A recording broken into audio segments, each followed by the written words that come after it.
And welcome to the AgriTalk Africa special featuring the Agriculture and Cooperatives Awards nominees.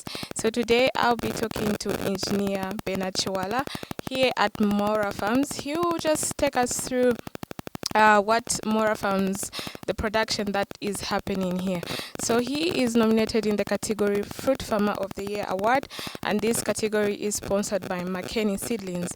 And the cooperative that he is part of is also nominated in the cooperative of the Year Award, which is sponsored by Vision Fund. We would like to say thank you so much to our sponsors. This is AgriTalk Africa, the podcast that puts farmers. So, sir, thank you so much for having us here. Thank you, Tionge. Yes. So to start with, I'll just ask, so from engineering to agribusiness, how did that come about? I've learned in recent past that farming is the mother of progress, civilization, and development. Mm-hmm. If we are going to talk about industrialization in our country, the starting point is to deal with farming. And that's how I moved into this sector, to see what I can contribute in terms of my engineering skills, particularly with dealing with the irrigation system and farm designs and those things. Okay. Amazing.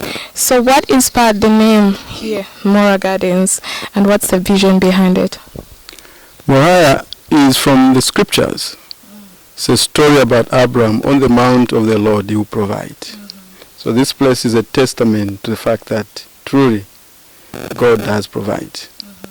When you trust in him and do your bit, he will come through for you at a time when you need him most. And we've experienced that being here at Mora Gardens. That's how we started, and now from this place we've been able to share and pass on what we've learned from other people, particularly in the avocado space. And it's shaping up, and the way things are looking, Zambia will be placed on the global avocado map. So how long has this been running on, the production here? The journey of avocado began in July 2019. That's when I came across a colleague of mine, Engineer Kanoa, who was involved in production of us avocado.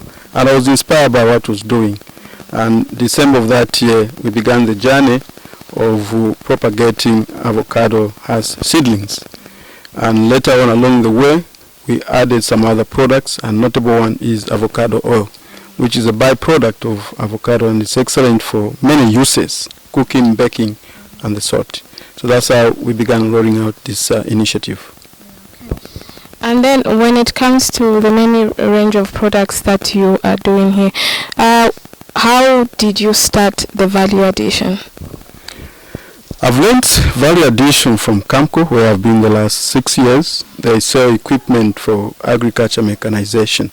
So I was able to pick, as I interact with many farmers, the type of equipment you can get, and that's how we got an oil expeller that we use to squeeze the oil from the avocado and process it.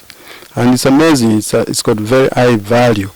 And besides, you can use the avocado oil for making soap, shampoo, and hair oil. And that's what we are doing. Amazing. And then what kind of response have you received from the market for your avocado-based products? People are looking for some more. We don't even have enough at the moment. That's why we need more farmers so we can aggregate, and we are able to put together and supply, for example, ShopRite, the avocado oil. Currently they import out of South Africa. But in discussing with them, since the Lusaka Avocado Multipurpose Cooperative began supplying avocado fruit into ShopRite in April this year, they also challenged us that bring the oil. So what we need is to have more fruit. Then we'll be able to aggregate, process it, package it, and take to the market. And then what are the challenges? What do you think? You've been in the agro-processing space now. What do you think are the challenges and some of the rewards of doing agro-processing in Zambia? Like for avocado, you have to wait for at least 3 years before you can begin to see some income coming out. So that waiting of 3 years, you need to have another strategy where you grow some short-term crops like onion to help supplement and finance the operation. So the waiting period is a big challenge. Also, the cost of capital in the Republic very high. You are talking of in excess of 30%. So that hamper the small-scale entrepreneurs to access capital that can enable them cushion that window when no money is coming. But looking at what we've seen, the pricing we got from ShopRite when our members began to aggregate early this year, the payoff are amazing. The rewards are amazing. So I'd like to encourage many people to consider tree crop farming, and particularly avocado, because globally it's a green god. And as an agribusiness leader that you are now, what lessons have you learned that other agripreneurs can learn from? What I've learned from this whole process is having patience. Good things don't come just like that. So you need to have a long-term perspective. And one of the things we teach here is building and preserving generational wealth.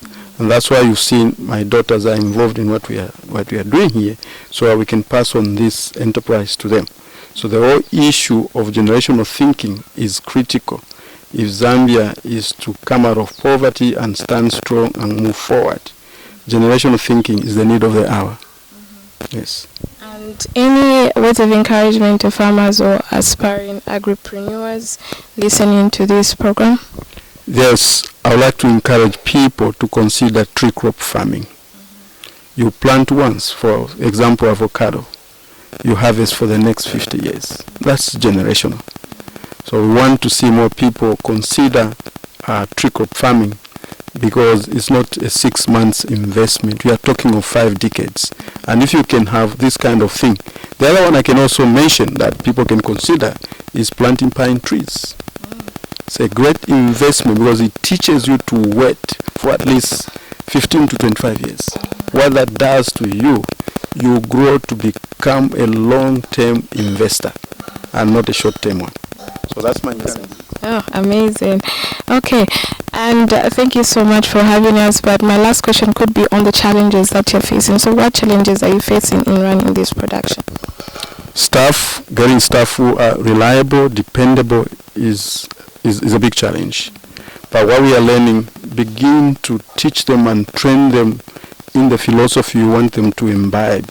So I'm inviting other experts who understand personal management to help us in passing on these life skills and qualities where they will do what you've agreed to do. Not when you are there or even when you are away. They will do things that you know will move the company forward, will also bless them. Yes. Okay, amazing. Thank you so much, Engineer Chiwala, sir, for having us here at your farm and for taking us throughout the farm to see what you're doing here. Dear viewers, there you have it. Thank you so much for joining me on this episode. My name is Tionge, and see you in the next episode. This is AgriTalk Africa, the podcast that puts farmers